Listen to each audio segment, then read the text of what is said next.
A mystery was afoot in the garden this year, and I had a bit of a tomato adventure. I wanted to grow Isis candy cherry tomatoes because I grew them last year and loved them. And the plant this year started out really nice and strong, but as the plant grew and as the tomatoes began to form, it became clear to me that these were not Isis candy cherry tomatoes because the size of these tomatoes were roughly between the size of a golf ball and a tennis ball. When I sow my seeds, I am extremely careful and I make sure I am labeling seed starting pods properly. And the seed that this plant came from definitely came from the Isis Candy seed packet, which was the same exact seed packet that I was able to grow a true Isis Candy tomato plant from last year. But even if I did make a mistake with labeling my seed starts, I don't have any seeds for any other tomatoes that look remotely like this tomato. So I definitely had a stray seed of a different variety land into my seed pack, or perhaps the exact seed that I happened to plant came from a tomato that may have been cross-pollinated with another variety. Either way, since the plant was doing really well, I decided to embrace the mystery and just go with it and see what it ended up being. Because I had no clue what variety I was actually growing, it was hard to know when they were ripe because there are some varieties that are green, but this one didn't seem to be ripe when they were green and they did start to blush. So it really was a question of what color were they supposed to be when they were ripe. I ended up picking them when they had some color on them and felt a bit soft but still firm, and that was when they were kind of an orangish, reddish color, although a few that I picked ended up being a darker red. Some ended up being kind of more of a plum-sized shape, and others seemed to have more qualities of a beefsteak or slicer variety, and they definitely came from the same plant, so the variation in size or characteristics really didn't help me solve this mystery. On the Brix meter, it had a reading of 7.7, so it had a decent sugar content level, and I really enjoyed the flavor. It had a classic tomato taste, and it felt low in acid, and it was sweet, and it wasn't too tangy, and overall, it felt like a really balanced tomato. One thing for sure, though, was that it was extremely productive, but the plant did end up dying towards the end of July, which is kind of early for tomato plants around here, so it made me wonder if it was possibly a determinate variety because usually determinate varieties gives you a huge yield at once and then the plant dies off.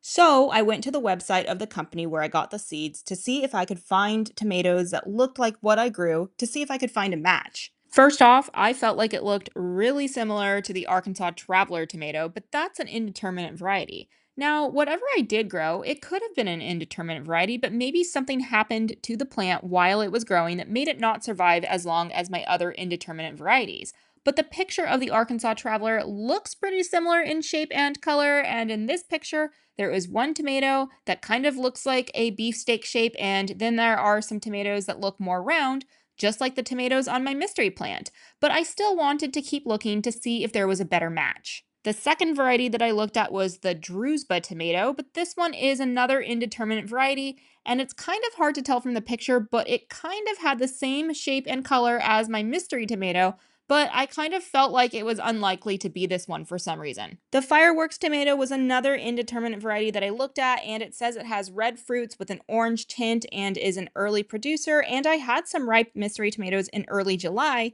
and my mystery tomato kind of looked like this variety, but I was still not convinced my mystery tomato was the Fireworks tomato. I thought that Granny Cantrell, yet another indeterminate variety, could be another possibility, but the only thing that made me think it wasn't Granny Cantrell was that it said the fruits were typically over 1 pound. I didn't weigh my tomatoes, but the ones I grew were definitely not 1 pounders. The Homestead Tomatoes description said it was a heavy producer, and the fruits do look similar to what I grew, but it is yet another indeterminate variety. But the description said it was sweet with a very slight acidic taste, which does match up to what I thought the flavor profile of my mystery tomato had, but I was still not convinced it was the Homestead tomato. I finally found a determinate variety, the Marglobe, that kind of looked like my tomatoes, and it was fitting the description until I saw that it said the plant was compact. The plant I grew was not compact, and in fact, I had to add extra supports, so I was pretty confident it wasn't the Marglobe. The Floridade was another determinate variety I found that looked similar to my mystery tomatoes, but like the Marglobe,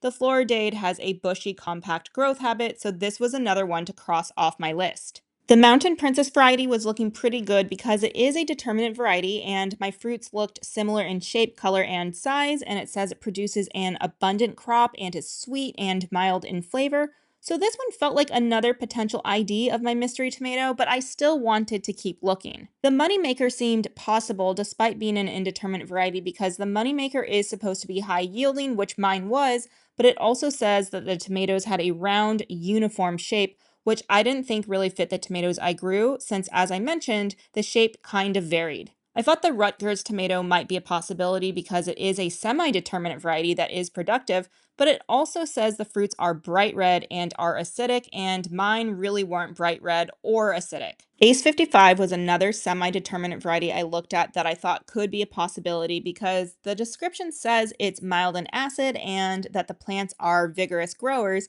except it does say bright red fruits, so that is what made me feel like it was not my mystery tomato. From all of the possible varieties I looked at from the seed company I bought my seeds from, I initially felt like the Mountain Princess had the highest possibility of being my mystery tomato, but I decided to look at more photos of the Mountain Princess tomato, and while some of the tomatoes do look quite red, many do look similar in color to my tomatoes, and many showed a bit of variance in size and shape, just like mine. But after reading more descriptions, many people said the plant has a compact growing habit, and again, my mystery tomato plant was so huge that it needed extra supports added to it, so this gave me a reason to believe that my tomato was not the Mountain Princess. I took a second look at the Arkansas Traveler tomato and looked for other photos, and some people call it the Arkansas Traveler pink tomato. And even though I initially felt like my mystery tomatoes were more of an orangish, reddish color, I do think that the color on them was pretty light, and therefore I think you could consider them a pink tomato, and they only really turned more red when they were really ripe, which makes sense. So that does make me lean more towards it being the variety of my mystery tomato, and although the Arkansas Traveler is indeterminate, things happen in the garden, and sometimes plants die off for a wide variety of reasons, and I have had indeterminate varieties die off pretty early before. So even though I initially looked for a determinate variety because my plant did die earlier than most of my other tomato plants, my mystery tomato being the Arkansas Traveler seems very possible. But even so, I still can't say for sure that it is my tomato because at the end of the day, many tomato varieties are going to look similar and have similar descriptions. So I feel like I may never know the true variety, but again, the Arkansas Traveler at this time seems to be the closest match. I did end up saving seeds from this mystery tomato because whatever it is, I loved it, and I'm not sure if my pack of Isis Candy tomato seeds has more of these mystery tomato seeds in it or not. But whatever I grew, I definitely want to grow it again, and I'm also thinking that I should get seeds for the Arkansas Traveler tomato and compare them next season. I think that would be a good test, and unfortunately, I wouldn't be able to get seeds and grow plants for all of the other possible varieties because I just don't have the space. So if I am only choosing one variety to test my mystery tomato against, it's gotta be the Arkansas Traveler, and if it ends up being different than my mystery tomato, then at least maybe I'll find yet another tomato variety I like.